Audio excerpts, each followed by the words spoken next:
इस बीच हमारे साथ सूरत से हमारे सहयोगी अभिषेक जुड़ गए हैं। एक बार उनसे अपडेट ले लेती हूँ। अभिषेक, क्या अपडेट फिलहाल आपके पास आ रहा है, जरा जानकारी दीजिए।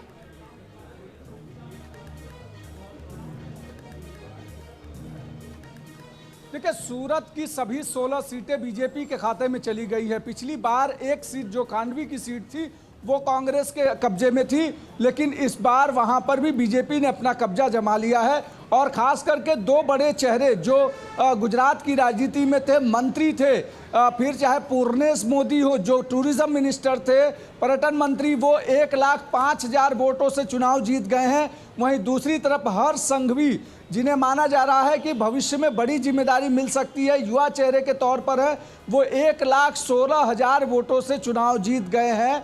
और इस तरीके से अगर बात करें पूरे साउथ गुजरात की, तो साउथ गुजरात में मैक्सिमम सीटें बीजेपी ने गेन की है। और अगर शहर की बात की जाए, सूरत शहर में 12 सीटें हैं, 12 सीटों पर कब्जा बीजेपी ने जमा लिया है। 4 सीटें ग्रामीण इलाके में है, वो भी बीजेपी के कब्जे में आ गई है।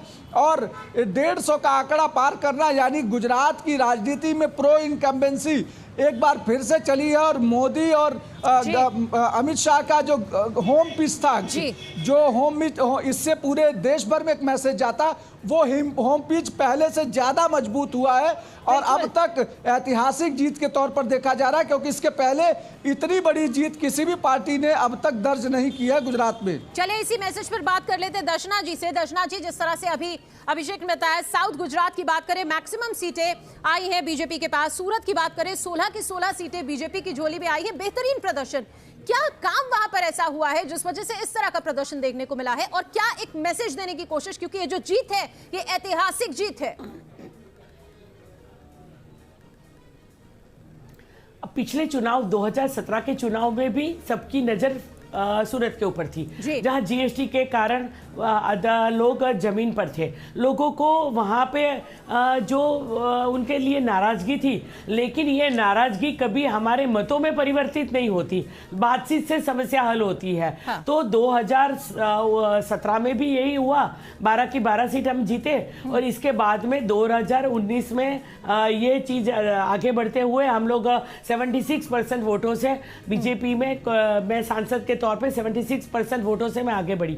अब 2022 की बात करें तो कॉरपोरेशन के चुनाव के कारण आप पार्टी को लगा कि यहाँ बहुत बड़ा यहाँ पे हमें गेन होने वाला है, क्योंकि कॉरपोरेशन के अंदर कांग्रेस मुक्त भारत का जो शुरुआत सूरत से हुई कि एक भी कॉरपोरेटर चुनकर नहीं आया, वो जगह ले ली आप पार्टी ने। और आप पार्टी को लगने लगा कि यहाँ पे हम लोग मुफ्त की रेवड़ी बांटेंगे और बहुत कुछ मिल जाएगा। लेकिन सूरत सबसे झड़प से गति करने वाला शहर है, विकास करने वाला शहर है, सबसे ज्यादा फ्लाईओवर, क्लीनेस्ट सिटी है, स्मार्ट सिटी के कॉन्क्लेव यहाँ पे होती है, डेवलपमेंट होता है, सबसे ज्यादा प्रधानमंत्री आवास होते हैं। तो विकास की अनुभूति सबसे ज्यादा लोगों को यहाँ होती है।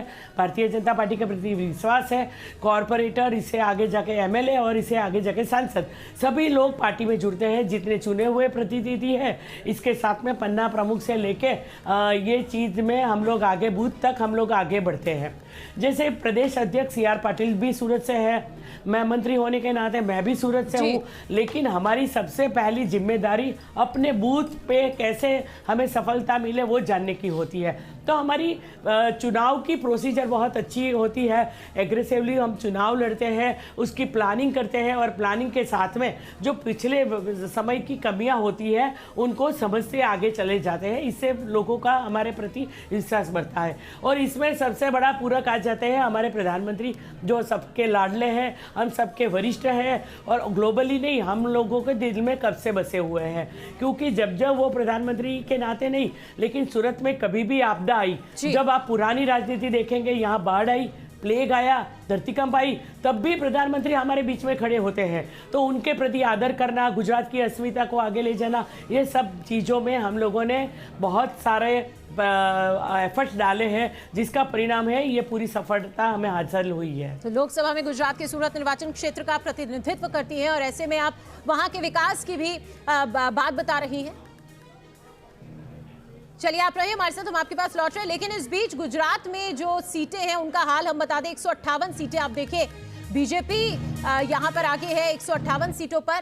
साथ ही आप देखिए गुजरात विधानसभा चुनाव 2022 के ये जो फिलहाल जो आंकड़े सामने आए हैं वो आप देखिए आदर्श के पास 3 है, आम आदमी पार्टी 5 पर, कांग्रेस 16 पर और ऐतिहासिक जीत दर्ज करती हुई बीजेपी 158 सीटों पर आगे चल रही है। कुल मिलाकर अगर हम बात करें तो बीजेपी यहां पर वाकई में शानदार जीत दर्ज करती हुई, क्योंकि ऐसा पहले कभी नहीं हुआ जिस तरह की जीत यहां पर बीजेपी दर्ज कर रही है। अभिषेक, आप कुछ जानकारी देना चाह रही हैं, बताइए। हाँ अभिषेक, बताइए। देखिए, 3 बड़े चेहरे गुजरात में थे आम आदमी पार्टी के।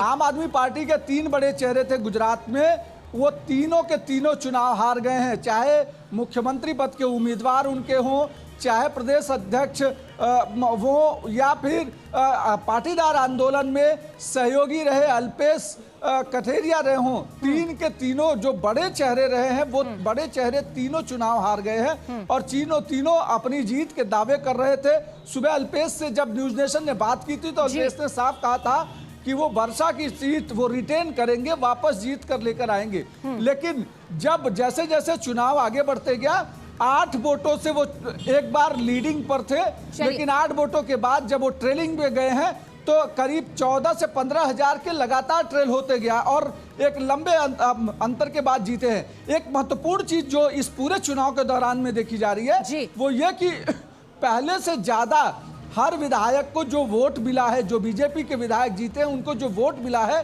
वो करीब 1.5 गुना ज्यादा मिला है। यानी अगर जो 70,000 से जीत रहा है तो वो 1 लाख के पार जीता है। यानी साफ है कि कहीं ना कहीं जो आम आदमी पार्टी की एंट्री हुई है, कांग्रेस और आम आदमी पार्टी दोनों के बीच में जो मतदाता कंफ्यूज हुआ है वो सीधे बीजेपी के पास गया है। बीजेपी की जो माइक्रो रणनीति थी, खासकर बूथ प्रमुख और पन्ना प्रमुख की रणनीति जो थी, घर घर जाकर के बात करने की रणनीति थी, उसने एक महत्वपूर्ण भूमिका निभाई और प्रधानमंत्री मोदी ने 36 सभाएं अकेले गुजरात में इस पर एक बार दर्शना जी से मैं बात कर लेती हूँ। दर्शना जी, वोट जो है वो 1.5 गुना ज्यादा बढ़ा है। कंफ्यूजन थी वोटर्स में, जिस वजह से ये जो वोट है ये बीजेपी को मिला है, उसका भी फायदा यहाँ पर मिलता हुआ दिख रहा है। क्या कहेंगे इस पर आप? विकास हुआ, पीएम मोदी के चेहरे पर वोट हुआ, विश्वास था, मोदी फैक्टर यहाँ पर चला, लेकिन 60% वोटिंग कम हुई थी तब। जी बोलिए, अपनी बात पूरी कीजिए आप।